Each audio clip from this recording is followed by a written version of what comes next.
मैं कुछ थोड़ा सा शर्मिंदा सा भी महसूस कर रहा हूँ। हर चीज जो मौजूद है जरूरी नहीं कि लैब में दिखाई जाए। अक्ल, मोहब्बत, ज़मीर, इंसाफ, इनका भी कोई टेस्ट ट्यूब प्रूफ नहीं, मगर कोई इनकार नहीं करता। अगर दुख और तकलीफें खुदा के ना होने का सबूत होता तो इंसाफ की मांग ही बेकार होती। दुख इस बात का सबूत है कि इंसान के अंदर सही गलत का एहसास मौजूद है, और यही खुदा की सबसे बड़ी निशानी है। जी हाँ, ये वो तर्क है, वो दलील है जिसने पूरे देश में तहलका मचा दिया। ये वो बहस है जिसने सोशल मीडिया को 2 हिस्सों में बांट दिया। और ये वो पल था जब खुद को नास्तिक घोषित कर चुके मशहूर शायर और राइटर जावेद अख्तर को एक नौजवान मुफ्ती के सामने अपनी बात रखते हुए रुकना पड़ा। दोस्तों, आज हम आपको बताने जा रहे हैं उस बहस की पूरी कहानी जिसमें मुफ्ती शमाइल नदवी और जावेद अख्तर आमने सामने थे। सवाल था, क्या भगवान का अस्तित्व है या नहीं। एक तरफ थे दशकों के अनुभव वाले जावेद अख्तर, जो साइंस और लॉजिक के हथियार लेकर आए थे। दूसरी तरफ थे युवा इस्लामिक स्कॉलर मुफ्ती शमाइल नदवी, जिन्होंने अपनी शांत आवाज और मजबूत तर्कों से पूरी बहस का रुख बदल दिया। लेकिन सबसे बड़ा सवाल ये है कि बहस के बाद जावेद अख्तर ने क्यों तोड़ी अपनी चुप्पी। क्या वाकई में वो इस बहस में पीछे रह गए? क्या मुफ्ती शमाइल के तर्कों का उनके पास कोई जवाब नहीं था? और आखिर उन्होंने क्या कहा? अपने बयान में तो बने रहिए हमारे साथ, क्योंकि आज हम खोलेंगे इस पूरी बहस की परतें। दोस्तों, बात शुरू होती है दिल्ली के कॉन्स्टिट्यूशन क्लब से, जहां एक हाई प्रोफाइल और सम्मानजनक बहस का आयोजन किया गया था। इस बहस को मॉडरेट कर रहे थे जाने माने पत्रकार सौरभ द्विवेदी, और सवाल था, क्या भगवान का अस्तित्व है।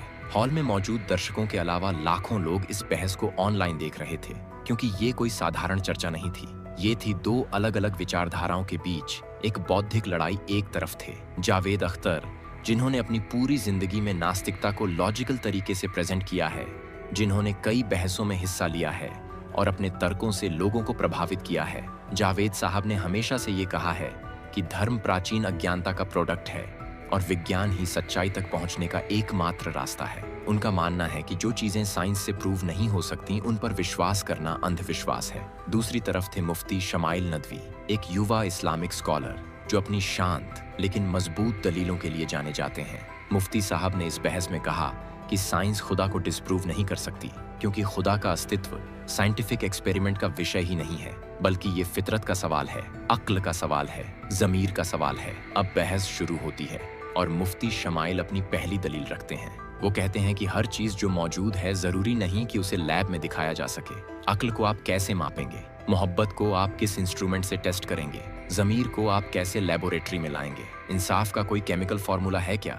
मगर कोई भी इंसान इन चीजों का इनकार नहीं करता, तो फिर खुदा के मामले में ये कैसे दलील बन सकती है कि अगर वो दिखता नहीं तो मौजूद नहीं। ये सुनकर हॉल में सन्नाटा छा गया। लोगों ने इस तर्क को पहली बार इस तरह सुना था। जावेद अख्तर, जो हमेशा साइंटिफिक प्रूफ की बात करते थे, अचानक एक ऐसे सवाल के सामने खड़े थे जिसका जवाब आसान नहीं था। क्योंकि सच में अगर हम सिर्फ उन्हीं चीजों को माने जो लैब में दिखती हैं, तो फिर प्यार, न्याय और नैतिकता जैसी चीजों का क्या होगा? इसके बाद मुफ्ती शमाइल एक और गहरा सवाल उठाते हैं। वो कहते हैं कि अक्सर नास्तिक लोग ये दलील देते हैं कि अगर खुदा है तो दुनिया में इतना दुख, इतनी तकलीफ क्यों है? अगर खुदा रहम करने वाला है तो फिर बच्चे क्यों भूखे मरते हैं? बीमारियां क्यों हैं? जुल्म क्यों होता है? लेकिन मुफ्ती साहब इस दलील को पूरी तरह पलट देते हैं। वो कहते हैं कि अगर दुख और तकलीफें खुदा के ना होने का सबूत होती तो इंसाफ की मांग ही बेकार हो जाती। जब आप कहते हैं कि ये गलत है तो आप किस बेसिस पर कह रहे हैं?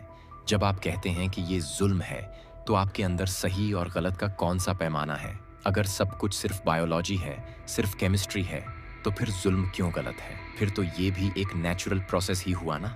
मुफ्ती शमाइल आगे कहते हैं कि दुख का होना इस बात का सबूत नहीं कि खुदा नहीं है, बल्कि ये इंसान की परीक्षा है। कुरान में अल्लाह कहता है कि हम तुमको डर, भूख, जान और माल के नुकसान से जरूर आजमाएंगे। यानी दुख और मुसीबतें इस बात की परीक्षा हैं कि जुल्म के सामने इंसान क्या करता है। वो जुल्म करने वाला बनता है या जुल्म का विरोध करने वाला। और ये चुनाव ही साबित करता है कि आपके अंदर एक नैतिक कंपास है, एक ज़मीर है जो सही गलत में फर्क करता है, और यही खुदा की सबसे बड़ी निशानी है। दोस्तों, इस तर्क के बाद माहौल पूरी तरह बदल गया था। लोग समझ रहे थे कि मुफ्ती शमाइल सिर्फ भावनाओं में नहीं बह रहे, बल्कि अक्ल और फितरत दोनों को साथ लेकर चल रहे हैं। उनकी आवाज में ना कोई ऊंचाई थी, ना कोई कटाक्ष, सिर्फ सुकून से रखे गए ऐसे सवाल थे जिनके बाद इनकार करने वाले को भी सोचना पड़ा। जावेद अख्तर ने भी अपने तर्क रखे। उन्होंने कहा कि नैतिकता इवोल्यूशन का हिस्सा है। ये इंसान में सामाजिक जीवन जीने के लिए विकसित हुई है। लेकिन मुफ्ती शमाइल ने इस पर भी सवाल किया कि अगर नैतिकता सिर्फ सर्वाइवल के लिए इवोल्व हुई है तो फिर कोई इंसान अपने फायदे के खिलाफ जाकर सच क्यों बोलता है? कोई शख्स अपनी जान देकर दूसरों को क्यों बचाता है? अगर सब कुछ बायोलॉजी है तो फिर कुर्बानी क्यों होती है? दोस्तों, ये वो सवाल थे जिनके जवाब साइंस के पास भी कंप्लीट नहीं है, और शायद इसीलिए इस बहस को लोगों ने मुफ्ती शमाइल के पक्ष में ज्यादा माना। अब आइए जानते हैं कि आखिर कौन है ये मुफ्ती शमाइल नदवी, जिन्होंने अपनी दलीलों से सबको चौंका दिया। मुफ्ती शमाइल का पूरा नाम शमाइल अहमद अब्दुल्ला है। उनका जन्म 7 जून 1998 को कोलकाता में हुआ था।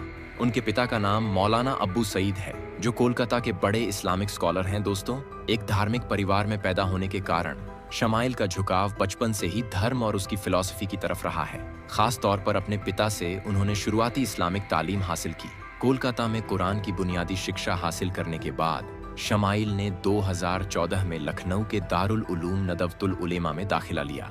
दारुल उलूम नदवतुल उलेमा उत्तर प्रदेश का एक बेहद प्रतिष्ठित इस्लामिक संस्थान है, जहां से पढ़ने वाले विद्यार्थी अपने नाम के साथ नदवी लिखते हैं। यही कारण है कि शमाइल अहमद ने भी अपने नाम के आगे नदवी जोड़ लिया। नदवा में 6 साल तक पढ़ाई करके मुफ्ती की डिग्री हासिल की। इस दौरान उन्होंने कुरान, हदीस और फिक्ह को गहराई से समझा। दोस्तों, मुफ्ती की पढ़ाई पूरी करने के बाद शमाइल ने आगे की पढ़ाई के लिए मलेशिया का रुख किया। इस वक्त वो मलेशिया से इस्लामिक शिक्षा में PhD कर रहे हैं। यानी वो सिर्फ एक मुफ्ती ही नहीं, बल्कि एक गहन अध्ययन करने वाले इस्लामिक स्कॉलर भी हैं, जो आधुनिक शिक्षा और धार्मिक ज्ञान दोनों को साथ लेकर चल रहे हैं। मुफ्ती शमाइल सिर्फ पढ़ाई लिखाई तक सीमित नहीं है, बल्कि वो समाज सेवा और धार्मिक शिक्षा के प्रसार में भी सक्रिय हैं। उन्होंने मरकज अल वहियान नाम से एक ऑनलाइन इंस्टीट्यूट की स्थापना की है, जहां वो इस्लामिक शिक्षा देते हैं। 2024 में उन्होंने वहियान फाउंडेशन नाम का एक धार्मिक ट्रस्ट भी बनाया है।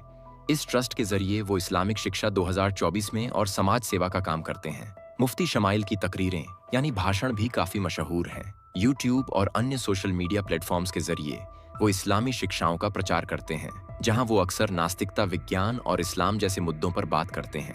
मुस्लिम युवाओं के बीच उनकी पकड़ काफी मजबूत मानी जाती है, क्योंकि वो अपनी बात को स्पष्ट और सटीक रूप से प्रस्तुत करते हैं।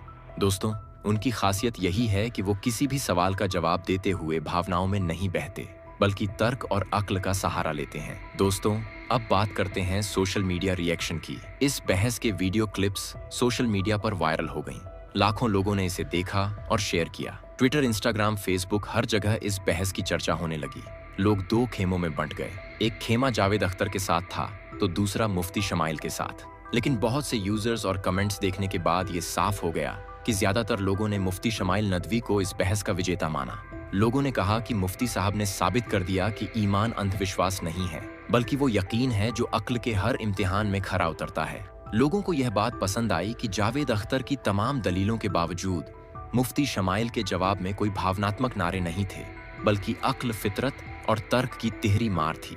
न ऊंची आवाज, न कटाक्ष, सिर्फ सुकून से रखे गए ऐसे सवाल जिनके बाद इनकार करने वाले को भी सोचना पड़ा। दोस्तों, कई लोगों ने कमेंट किया कि यह बहस नहीं थी, यह तर्क का पोस्टमार्टम था, जहां शोर नहीं, शब्द भारी थे, जहां तालियां नहीं, खामोशी गवाही दे रही थी। एक यूजर ने लिखा कि मुफ्ती साहब ने बिना चिल्लाए, बिना किसी को नीचा दिखाए, सिर्फ लॉजिक से बात की, और यही असली बहस का तरीका है। दोस्तों, इतनी चर्चा के बाद खुद जावेद अख्तर भी खामोश नहीं रह सके। बहस के कुछ दिन बाद उन्होंने अपना बयान जारी किया, जिसमें उन्होंने कहा कि शायद मैं अपनी बात उस स्पष्टता के साथ रख नहीं पाया जैसा मैं चाहता था, लेकिन इस तरह की बहस में शब्दों से ज्यादा जरूरी नियत होती है। मैं किसी को हराने नहीं आया था। जावेद साहब ने आगे कहा कि बल्कि मैं यह याद दिलाने आया था कि हर सवाल का जवाब होना जरूरी नहीं है और हर जवाब पर यकीन करना भी जरूरी नहीं है। मैं मानता हूं कि साइंस, लॉजिक और इंसानी ज़मीर हमें बेहतर दुनिया की तरफ ले जा सकते हैं, चाहे रास्ते में हम एक दूसरे से सहमत ना भी हों। इस बयान को लोगों ने अलग अलग तरीके से लिया। कुछ लोगों ने कहा कि जावेद साहब ने अपनी हार को स्वीकार कर लिया है, तो कुछ लोगों ने कहा कि वो सिर्फ अपनी बात को स्पष्ट कर रहे थे। लेकिन एक बात साफ थी कि इस बहस ने जावेद अख्तर को भी सोचने पर मजबूर कर दिया था। दिलचस्प बात यह है कि बहस के दौरान खुद जावेद अख्तर ने मुफ्ती शमाइल की तारीफ भी की थी। उन्होंने कहा था कि धार्मिक होकर भी अगर आप अच्छे हैं तो यह ज्यादा अच्छा है। यह बयान इस बात का सबूत है कि जावेद साहब ने मुफ्ती शमाइल की विनम्रता और तर्कशीलता को पहचाना था। दोस्तों, यह बहस सिर्फ एक डिबेट नहीं थी, बल्कि यह 2 सोच, 2 विचारधाराओं का आमना सामना था। एक तरफ थी आधुनिक विज्ञान और तर्कवाद की दुनिया, तो दूसरी तरफ थी आस्था और आध्यात्मिकता की दुनिया। और इस बहस ने यह साबित किया कि दोनों ही दुनियाओं में गहराई है, दोनों में ही सवाल हैं और दोनों में ही जवाब तलाशने की कोशिश है। इस पूरी बहस से कुछ बातें साफ हो गईं। पहली बात यह कि मुफ्ती शमाइल नदवी एक ऐसे युवा स्कॉलर हैं जो सिर्फ किताबी ज्ञान तक सीमित नहीं हैं, बल्कि वो आधुनिक सवालों का जवाब देने की क्षमता रखते हैं। उनकी शांत और तर्कपूर्ण शैली ने यह साबित किया कि धार्मिक विद्वान भी बौद्धिक बहस में अपनी मजबूत जगह बना सकते हैं। दूसरी बात यह कि जावेद अख्तर जैसे अनुभवी और प्रतिष्ठित व्यक्तित्व भी जब सामने सही तर्क और सही सवाल हों तो सोचने पर मजबूर हो जाते हैं। यह किसी की हार या जीत नहीं, बल्कि यह बौद्धिक ईमानदारी का सबूत है। तीसरी और सबसे महत्वपूर्ण बात यह कि भारत जैसे देश में जहां विविधता है, जहां अलग अलग धर्मों और विचारधाराओं के लोग रहते हैं, वहां ऐसी बहसें बेहद जरूरी हैं। ये बहसें हमें एक दूसरे को समझने का मौका देती हैं, हमें अलग नजरिए से चीजों को देखने का मौका देती हैं। तो दोस्तों, यह थी मुफ्ती शमाइल नदवी और जावेद अख्तर के बीच हुई उस ऐतिहासिक बहस की पूरी कहानी। एक ऐसी बहस जिसने लाखों लोगों को सोचने पर मजबूर किया, एक ऐसी बहस जिसने यह साबित किया कि सवाल पूछना और जवाब तलाशना दोनों ही जरूरी हैं। अब हम आपसे जानना चाहते हैं कि आपके हिसाब से इस बहस का विजेता कौन था? क्या आप मानते हैं कि मुफ्ती शमाइल नदवी के तर्क ज्यादा मजबूत थे, या फिर आपको जावेद अख्तर के विचार ज्यादा तर्क संगत लगे? कमेंट सेक्शन में अपनी राय जरूर बताइए। और अगर आपको यह वीडियो पसंद आया हो तो लाइक बटन जरूर दबाइए। इस वीडियो को अपने दोस्तों और परिवार के साथ शेयर कीजिए ताकि वो भी इस महत्वपूर्ण बहस के बारे में जान सकें। और हमारे चैनल को सब्सक्राइब करना बिल्कुल मत भूलिएगा। धन्यवाद।